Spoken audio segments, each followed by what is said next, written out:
Hey,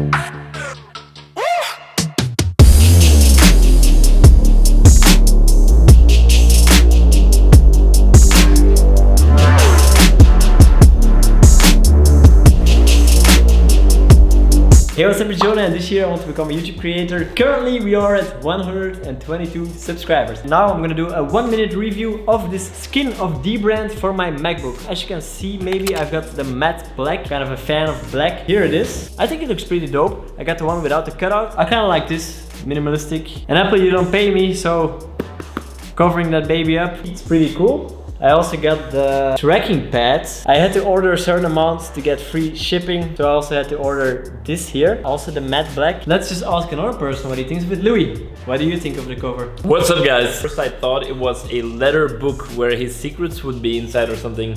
That's also what it feels like. I love personally that the logo is gone. I don't have a MacBook anymore, but otherwise I would buy it. Well, what's the price? There we go, Sevens, yeah! I bought it to not have scratches on my Mac, but one of the reasons why I actually also really like it is that it gives a little bit of texture. Woo! Do you hear it? Do you hear the texture, guys? That makes it a little less slippery. I kind of regret not buying it for the bottom as well. It's one of the things that I noticed when I first got this MacBook is that it's just so slippery. Like I was kind of like, what is this, guys? What are you supposed to do with this slippery surface?